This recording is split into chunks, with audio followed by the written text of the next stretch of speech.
Tu attends d'avoir confiance, mais la confiance arrive après.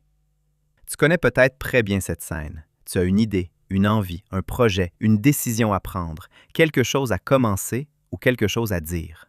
Ce n'est pas forcément énorme aux yeux des autres, mais pour toi, ça pèse. Ça peut être publier quelque chose, changer une habitude, reprendre le sport, envoyer un message important, poser une limite, lancer un projet, apprendre une nouvelle compétence ou simplement arrêter de vivre comme si tu devais toujours rester dans la version la plus prudente de toi-même. Et au moment où tu pourrais avancer, une phrase douce, presque raisonnable, apparaît dans ton esprit. Je le ferai quand j'aurai plus confiance. Si cette vidéo te parle déjà, abonne-toi à la chaîne et laisse un like. On va avancer calmement mais honnêtement, parce que ce sujet peut changer ta manière de voir l'action. Au début, attendre la confiance semble logique. On se dit qu'une personne confiante agit mieux, parle mieux, ose plus facilement, prend des décisions plus claires et traverse les obstacles avec moins de peur. Alors on imagine que la confiance devrait venir avant, comme une autorisation intérieure, comme une lumière verte, comme une sensation stable qui apparaîtrait un matin et qui dirait « Maintenant, tu peux y aller ». Et tant que cette sensation n'est pas là, on reste immobile en pensant être prudent. On ne dit pas vraiment non à sa vie, on dit simplement « pas encore prêt, pas encore assez fort, pas encore assez clair, pas encore assez sûr de soi ». Le piège, c'est que ce « pas encore » peut durer longtemps, très longtemps. Il peut se déguiser en maturité, en patience, en intelligence, en préparation. Tu peux passer des semaines, des mois, parfois des années à attendre une confiance qui ne vient pas, parce que ton cerveau ne reçoit jamais la seule chose qui pourrait vraiment la construire, la preuve que tu peux agir malgré l'incertitude. Tu attends de te sentir capable avant de commencer, mais c'est souvent le fait de commencer qui te montre que tu es capable. Imagine une porte. De l'autre côté, il y a une version de toi un peu plus libre, un peu plus courageuse, un peu plus vivante. Devant cette porte, tu restes debout avec une main sur la poignée, mais tu ne l'ouvres pas. Tu regardes une jauge imaginaire au-dessus de toi. Confiance, 12%. Tu te dis que ce n'est pas assez. Tu veux attendre 60%, peut-être 80%, idéalement 100%. Alors tu t'assois devant la porte. Tu lis sur la confiance. Tu penses à la confiance. Tu observes les gens confiants. Tu te demandes pourquoi eux semblent capables et pas toi. T'imagines la scène parfaite dans laquelle tu ouvrirais enfin cette porte sans trembler. Mais la jauge ne monte presque pas. Elle reste bloquée parce qu'elle ne se recharge pas dans l'attente. Elle se recharge dans le contact avec le réel. C'est ici que la logique doit se retourner. La confiance n'est pas toujours le carburant du départ. Souvent, elle est la trace laissée par les pas déjà faits. Tu ne gagnes pas confiance parce que tu t'es promis que tu allais changer. Tu gagnes confiance parce que tu t'es vu tenir une petite promesse. Tu ne gagnes pas confiance parce que tu t'es imaginé courageux. Tu gagnes confiance parce que pendant quelques minutes, tu as agi avec courage alors que ton corps n'était pas complètement rassuré. Tu ne gagnes pas confiance parce que tu as éliminé la peur. Tu gagnes confiance parce que tu as découvert que la peur pouvait être là sans décider à ta place. Beaucoup de personnes confondent confiance et absence de peur. Elles pensent qu'une personne confiante ne doute pas, ne tremble pas, ne se pose pas de questions, ne ressent pas cette pression dans la poitrine avant de commencer. Mais ce n'est pas toujours vrai. Très souvent, une personne confiante n'est pas une personne qui n'a jamais peur. C'est une personne qui a suffisamment d'expérience derrière elle pour savoir que la peur n'est pas une interdiction.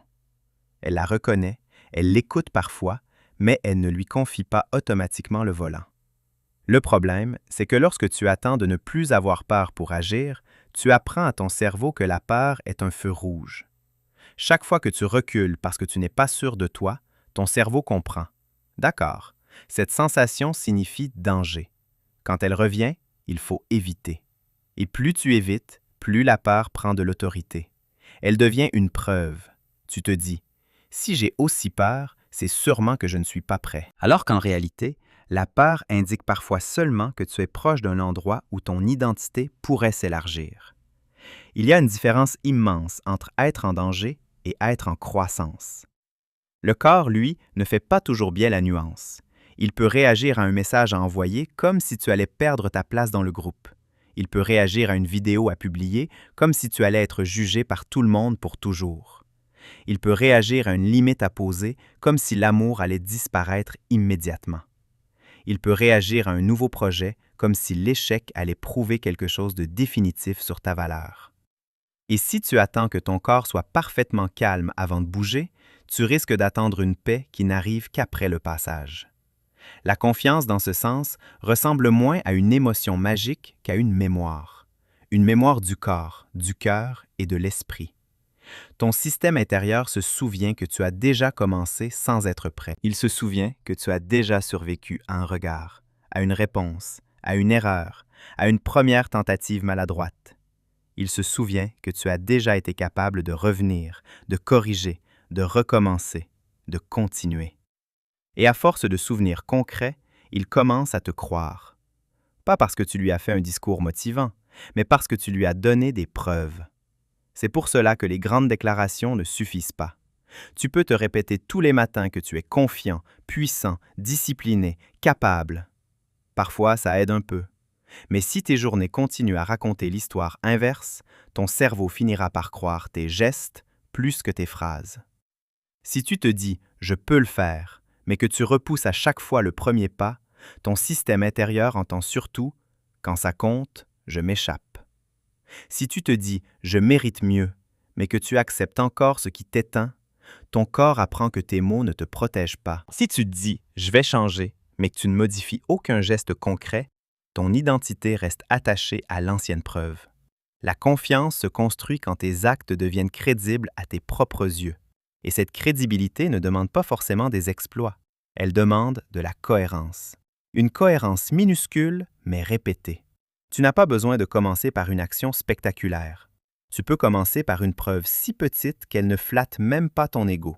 10 minutes sur une tâche, un message envoyé, une marche dehors, une limite formulée avec douceur, un brouillon créé, une page écrite, une candidature préparée, une conversation commencée, une décision reportée trop longtemps, enfin traitée avec honnêteté. Ce sont des gestes simples, presque ordinaires, mais ont une puissance particulière. Ils disent à ton cerveau que tu n'es plus seulement quelqu'un qui attend de devenir confiant. Tu es quelqu'un qui construit la confiance en avançant. Le plus difficile, au fond, c'est d'accepter d'agir sans l'état intérieur idéal. Beaucoup de gens ne sont pas bloqués parce qu'ils ne savent pas quoi faire. Ils sont bloqués parce qu'ils veulent ressentir la bonne version d'eux-mêmes avant de faire ce que cette version ferait. Ils veulent se sentir disciplinés avant d'agir avec discipline. Ils veulent se sentir créatifs avant de créer. Ils veulent se sentir légitimes avant de prendre leur place. Ils veulent se sentir courageux avant de dire la vérité. Mais parfois, la vie fonctionne dans l'autre sens. Tu agis comme quelqu'un qui respecte son temps, puis tu commences à te sentir comme quelqu'un dont le temps mérite d'être respecté. Tu agis comme quelqu'un qui peut apprendre, puis tu commences à te sentir capable. Tu agis comme quelqu'un qui peut être vu, puis tu découvres que le regard des autres n'a pas le pouvoir absolu que tu lui prêtais. Il ne s'agit pas de forcer brutalement. Il ne s'agit pas de se jeter dans tout ce qui fait peur en se méprisant. Ce n'est pas du courage, c'est parfois juste de la violence contre soi-même. Le but n'est pas d'humilier ta peur, ni de la faire taire à coup de volonté. Le but, c'est de lui montrer doucement qu'elle peut venir avec toi sans tenir la carte. Tu peux lui dire « Je sais que tu es là. Je sais que tu veux me protéger. Mais aujourd'hui, nous allons faire un petit pas quand même. » Cette manière d'avancer est plus durable parce qu'elle ne transforme pas le changement en guerre intérieure. Elle transforme le changement en entraînement. Et un entraînement, par définition, commence avant que tu te sentes fort. Personne ne développe de la force en attendant d'être déjà fort. Personne n'apprend à parler une langue en attendant de ne plus faire d'erreurs. Personne ne devient à l'aise dans une pièce en évitant toutes les pièces. Personne ne devient constant en attendant le jour où la constance sera facile. La compétence apparaît après la pratique. La clarté apparaît souvent après le mouvement. Et la confiance apparaît quand tu as suffisamment traversé l'inconfort pour comprendre qu'il ne te détruit pas. C'est pour cela que la première étape doit être petite, vraiment petite. Pas parce que tes rêves sont petits, mais parce que ton système intérieur a besoin de preuves acceptables. Si tu te donnes un défi énorme, tu risques de renforcer l'idée que tu n'y arrives pas. Si tu promets de changer toute ta vie demain matin, le moindre écart devient une preuve contre toi. En revanche, si tu choisis une action courte, claire et réaliste, tu peux commencer à créer une nouvelle mémoire. Tu peux te voir faire, tu peux terminer, tu peux revenir le lendemain. Et chaque retour devient un vote silencieux pour une nouvelle identité. Une petite action bien choisie vaut mieux qu'une grande ambition que tu ne touches jamais. Ce n'est pas très spectaculaire, mais c'est très sérieux. Parce que l'identité ne se construit pas seulement avec ce que tu désires. Elle se construit avec ce que tu répètes. Si tu répètes l'attente, tu deviens quelqu'un qui attend mieux de lui-même sans jamais se rencontrer dans l'action. Si tu répètes l'évitement, tu deviens quelqu'un qui croit avoir besoin d'être parfaitement prêt pour vivre. Si tu répètes un petit courage, même discret, tu deviens quelqu'un qui peut compter sur lui-même un peu plus souvent. Il y aura toujours une voix en toi pour dire « Attends encore ». Elle peut utiliser des arguments très intelligents. Elle dira que le moment n'est pas parfait, que tu dois mieux te préparer, que les autres font déjà mieux, que tu risques d'être ridicule, que tu n'as pas assez d'énergie, que ce n'est peut-être pas pour toi. Parfois, cette voix aura même un peu raison. Tu pourrais probablement être mieux préparé. Le moment pourrait être meilleur. Ton premier essai pourrait être imparfait. Mais la vraie question n'est pas « Est-ce que je peux attendre une version plus confortable de ce moment ?»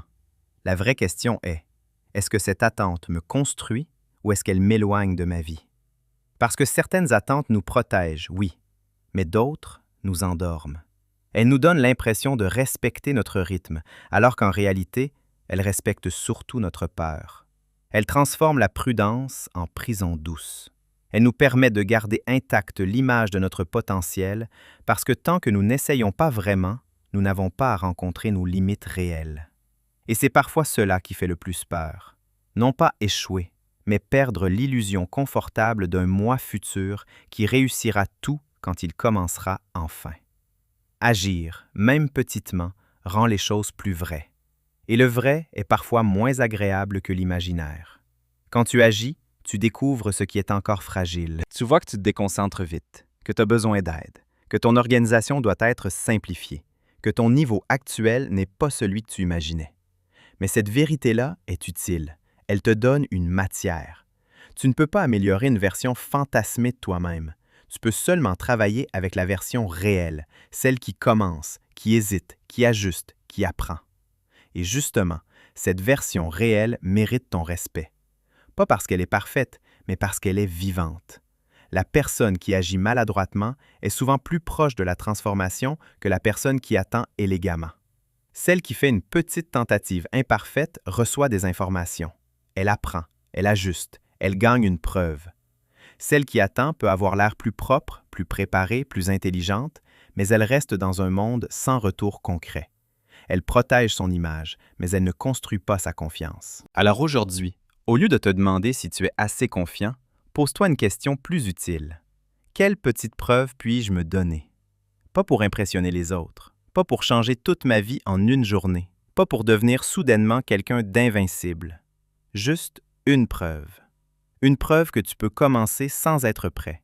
Une preuve que tu peux rester 5 minutes avec l'inconfort. Une preuve que tu peux faire une chose que tu avais l'habitude de repousser. Une preuve que tu peux te respecter dans un geste concret. Une preuve que ta peur n'est pas le chef de ta journée. Peut-être que cette preuve sera invisible pour tout le monde.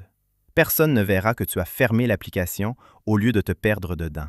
Personne ne saura que tu as écrit 3 lignes alors que tu voulais abandonner.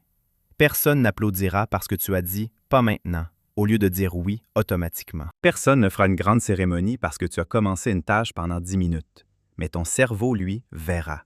Ton corps verra. Une partie de toi, très silencieuse, enregistrera « je peux me faire confiance un peu plus que je ne le croyais ». Et c'est ainsi que la confiance arrive. Pas comme une explosion, pas toujours comme un grand moment de puissance, plutôt comme une accumulation de petites preuves honnêtes. Un jour, tu remarques que ce qui te paralysait hier ne décide plus complètement pour toi. Tu sens encore la peur, mais tu ne l'appelles plus forcément vérité. Tu sens encore le doute, mais tu ne l'utilises plus automatiquement comme excuse. Tu n'es pas devenu une autre personne en une nuit. Tu as simplement commencé à te voir agir différemment assez souvent pour que ton image intérieure change. C'est peut-être ça, la vraie confiance. Non pas être certain que tout ira bien, non pas être sûr de réussir, non pas ne jamais tomber, mais savoir que même si tu hésites, même si tu ajustes, même si tu recommences, tu ne t'abandonnes pas devant la porte de ta propre vie. Tu n'attends plus que la confiance vienne te chercher. Tu fais un pas, puis un autre, et peu à peu, elle te rejoint. Alors si tu attends encore d'être prêt, demande-toi simplement ceci. Et si le premier pas n'avait pas besoin de ta confiance totale? Et s'il avait seulement besoin de ta présence pendant quelques minutes? Peut-être que ce soir, tu n'as pas besoin de te sentir transformé. Peut-être que tu as seulement besoin de faire une action assez petite pour être possible, assez réelle pour compter et assez honnête pour commencer à te prouver que tu peux avancer. La confiance viendra après, mais elle ne viendra pas te trouver dans l'attente. Elle viendra reconnaître tes traces sur le chemin.